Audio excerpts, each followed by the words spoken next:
gente, tudo bem com vocês? Aqui é a Bruna do blog História Ruvium e no vídeo de hoje eu vou comentar com vocês sobre as leituras que eu fiz no mês de novembro. Ao todo foram 10 livros lidos maravilhosos e incríveis. Mas antes de eu começar a falar um pouco sobre os livros que eu li, já aproveitem para vocês poderem se inscrever no canal, de dar muito like no vídeo, ativar o sininho das notificações, porque toda semana tem vídeo novo aqui no História Ruvium. E também fica com o convite para vocês poderem me seguir nas redes sociais, Twitter, que é o It's Bubble, e Instagram, que é o História Ruvium, que assim a gente tem um contato muito mais próximo. Começando aqui, nós temos o livro Gay de Família, do Felipe Fagundes, que é um livro nacional simplesmente maravilhoso, perfeito. Aqui nesse livro a gente vai conhecer o Diego, que é um jovem que não tem uma boa relação com sua família, que por ele ser gay ele acabou sofrendo muito preconceito e homofobia dentro de casa, e ele acabou saindo da casa dos pais bem cedo, então ele não tem um relacionamento muito bom com os pais. E com o irmão mais velho dele, o Diogo, é pior ainda, é um relacionamento muito conturbado, fica brigando, não consegue se dar bem. E tudo começa quando o Diego está se preparando para poder fazer uma viagem com seus amigos, um final de semana na praia, numa casa maravilhosa, com piscina, tudo do bom e do melhor. Até que o irmão dele, o Diogo, liga falando assim: cara, eu preciso de uma ajuda, eu preciso que você tome conta dos meus filhos e tudo mais, por favor, eu te imploro. E o Diego, ele acaba sendo convencido, porque o irmão dele fala assim: não, se você tomar conta dos meus filhos, eu te pago. Então ele desiste de viajar com os amigos dele para um final de semana maravilhoso e paradisíaco, para poder ficar de babado dos sobrinhos que ele não conhece muito, que ele não tem uma intimidade, que ele realmente... sem contar que ele não tem tato para criança. Tanto é que ele chama as crianças de Diego 1, Diego 2 e Diego 3. São dois garotos e uma garota, ele fica chamando os garotinhos de Diogo 1, 2 e 3. E aqui a gente vai acompanhar realmente um fim de semana muito divertido do Diego tendo que lidar com sobrinhos, dele descobrindo um pouco mais sobrinhos. É um livro realmente muito divertido, muito engraçado.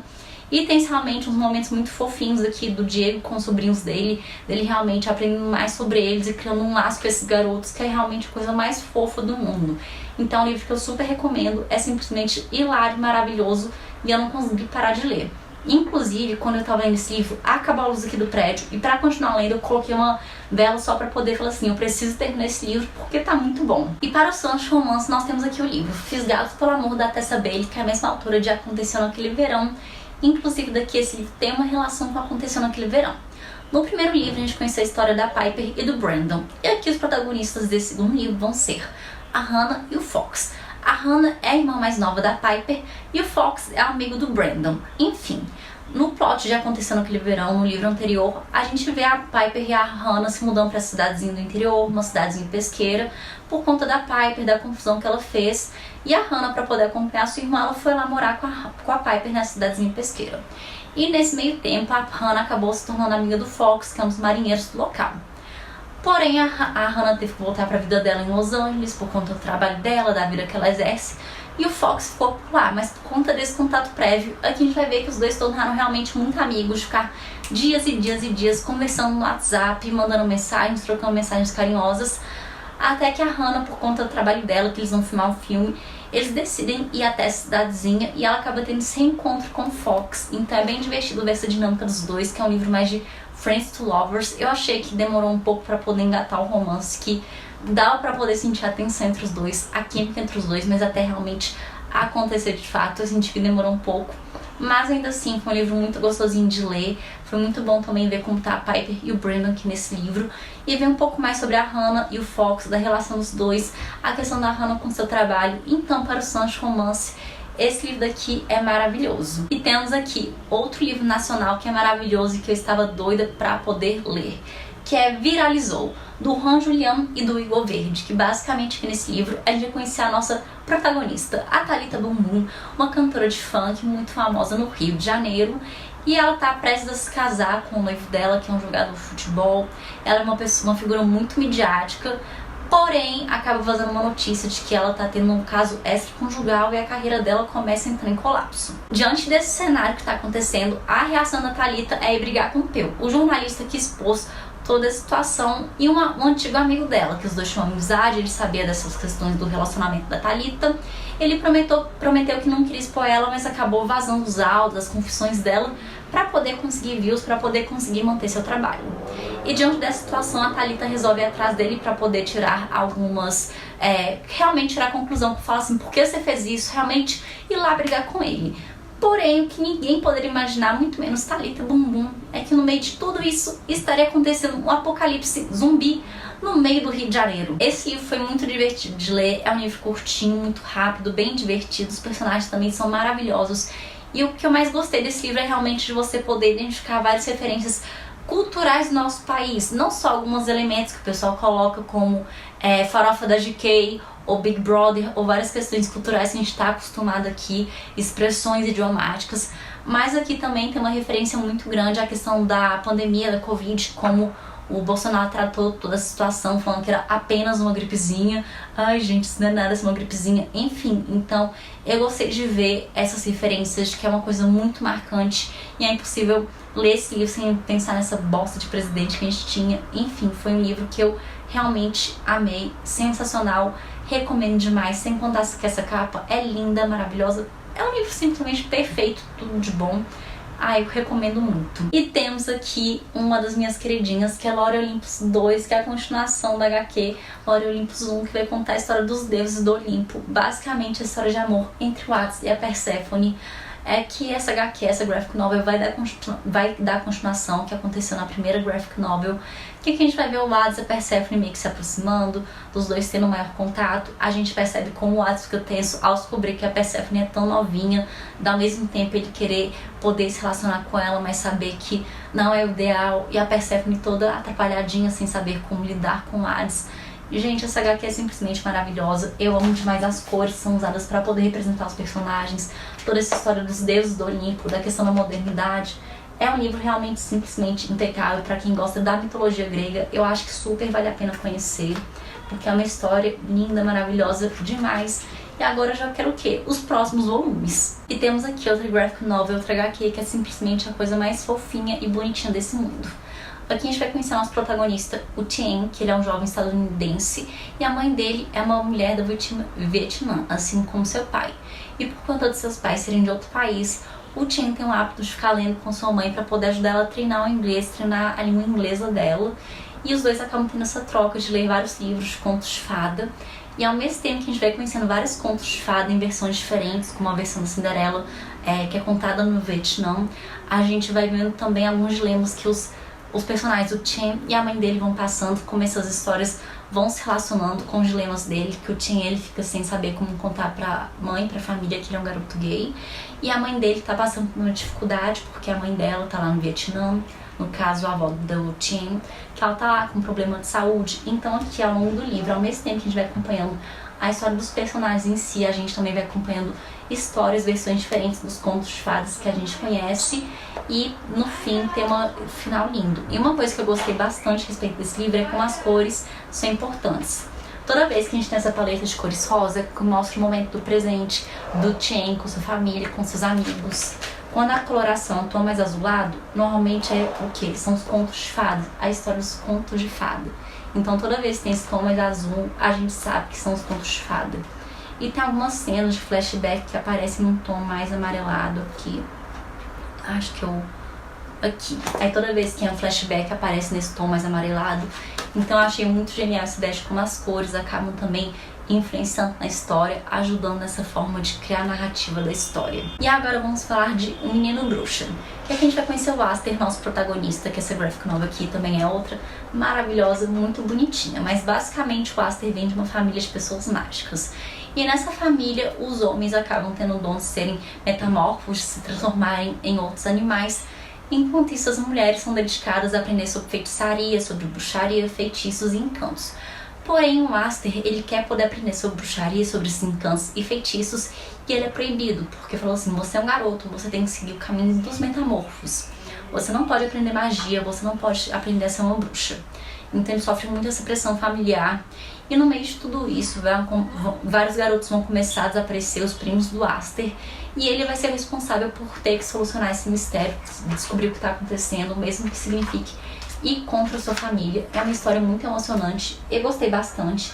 E esse plot me lembrou um pouco da questão do Cemetery Boys, em que o protagonista, ele é um garoto trans e ele quer provar para a família dele que ele pode ser um bruxo sim, e tem toda a questão da família não acreditar nele, não confiar nele.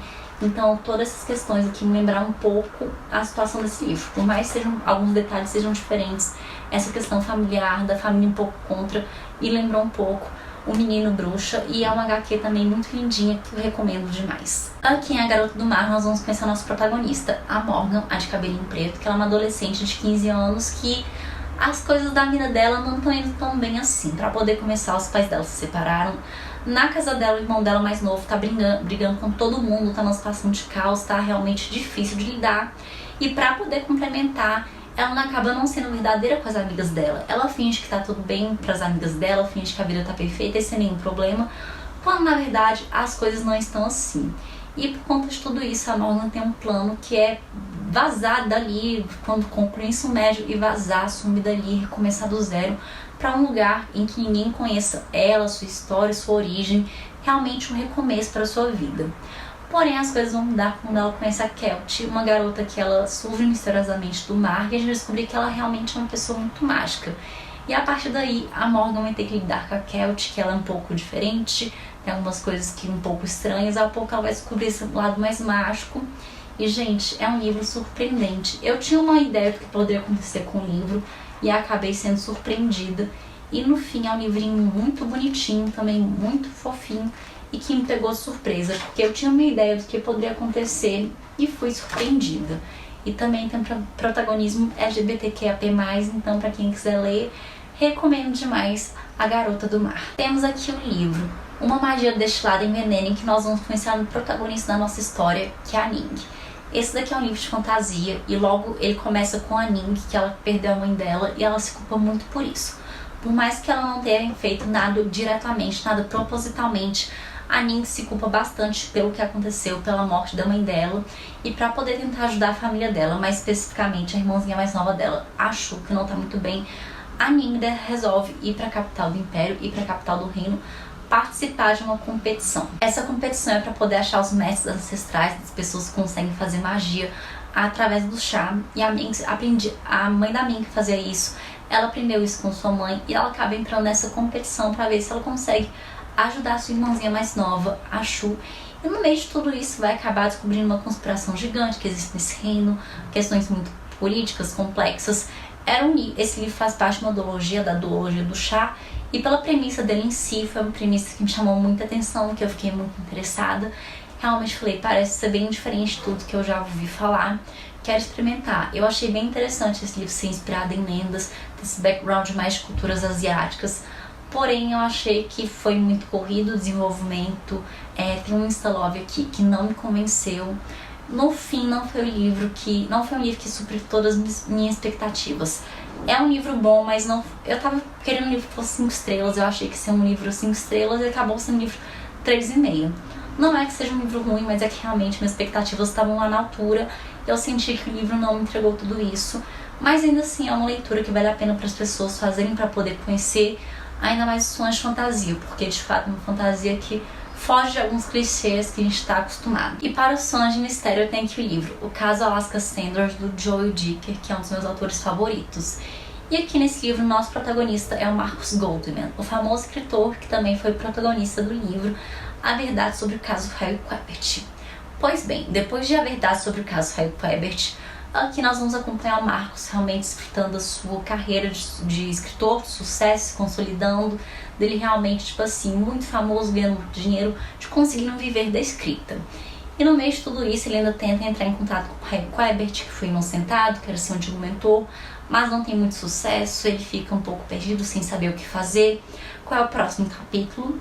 E no meio disso ele vai acabar entrando numa nova investigação, dessa vez relacionada à garota Alaska Sanders, que morreu há muito tempo atrás numa pequena cidadezinha. Na época, o homicídio, a morte dela foi dada como solucionada e fechado. Porém, o Marcos e o outro detetive que também participou do caso, eles vão começar as investigações e reabrir esse caso, porque de fato eles percebem que o verdadeiro assassino não foi preso, que tem um caroço nesse angu, e eles vão investigar essa história a fundo, vão investigar o passado da Alaska, tentar descobrir o que aconteceu. E, gente, esse é um livro que realmente me surpreendeu. Assim como outros livros do autor, o que eu mais gosto do Joel Dicker, porque não é um livro que você lê e fala assim, já sei, tá na cara que é um assassino. Não, ele vai criando vários plots, várias subtramas e vai deixando você, tipo assim, confuso. Tem horas que fala assim, não, fulano tá mentindo, fulano tá enganando alguém. É um livro muito bem construído, muito bem arquitetado, muito bem pensado. Foi um livro que realmente me surpreendeu. Uma coisa que eu percebi é que esse livro tem muitas referências a duas obras antigas, o livro dos Baltimore e A Verdade sobre o Harry Quebert, até porque o protagonista é o Marcus Goldman, o escritor, toda a trajetória dele. Quem nunca leu nenhum desses dois livros consegue ler esse livro numa boa, consegue entender tudo, até porque são livros bem diferentes, bem separados, um não interfere no outro. Aqui também explica um pouco sobre os outros dois livros anteriores, mas eu senti que em alguns momentos as referências ficavam em excesso, mas só foi esse detalhe que me incomodou um pouco, porque de resto foi uma história que eu também não consegui parar de ler, de tão bom e surpreendente que foi. E temos aqui uma das histórias mais bonitinhas e lindas que eu já li, que foi O Príncipe e a Costureira, que é essa graphic novel aqui da Dark Side, que aqui a gente vai conhecer a Frances, que é uma jovem costureira e bastante promissora. E após ela fazer um vestido que vai chocar a sociedade, ela pensa assim, caraca, vou ser demitida. Porém, ela acaba sendo contratada para trabalhar para ninguém menos do que Sebastian, que é o príncipe da Bélgica e o solteiro mais cobiçado. Aqui no livro ele tem uma temporada em Paris junto com sua família, e porque os pais dele estão atrás de uma noiva para ele, alguém para ele poder se casar. As jovens solteiras estão doidas pelo Sebastian, porém ele está mais preocupado em ver sua vida oculta como Lady Cristália. Enfim, O Príncipe e a Costureira vai falar muito sobre a questão de identidade, de você ser quem você realmente quer ser, de suas paixões. E é muito linda essa relação do Sebastian e da Frances, dessa relação de amizade, de como a Frances não julga o Sebastian por ele ser a Lady Cristália ou por ele querer usar vestido, por ele realmente buscar sua verdadeira identidade. Ela não julga ele, ela entende, ela compreende ele, e os dois vão se ajudando. E no fim é uma história muito linda que vai falar sobre identidade, sobre você ser quem você quer ser. Gente, é simplesmente lindo. O final realmente me surpreendeu bastante. A relação é a coisa mais linda desse mundo que acontece.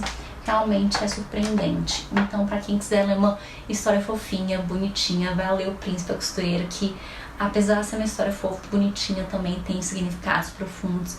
E eu achei muito significativo toda essa questão da identidade, da trajetória de Sebastian, dessa questão da Lady Cristália, como ele lida com isso, as pessoas em volta dele. É simplesmente, apenas leiam para vocês poderem se emocionar, e certamente esse livro daqui tá na minha lista de favoritos. Bem, gente, assim nós chegamos ao final do vídeo. Eu espero que vocês possam ter gostado de acompanhar alguma das minhas leituras que eu fiz durante novembro. Então não se esqueçam de se inscrever no canal, de dar muito like no vídeo, ativar o sininho das notificações, porque toda semana tem vídeo novo aqui no Tutora Ruvium. E aproveita e compartilha esse vídeo com seus amigos e amigas, que assim ajuda mais gente a conhecer o canal, mais gente a se inscrever aqui, conhecer o meu trabalho. Então aproveitem, divulguem e me contem nos comentários o que vocês acharam das indicações, se vocês conhecem algum dos livros que eu citei aqui, se vocês já leram. Então me contem, eu quero saber. E muito obrigada e até a próxima!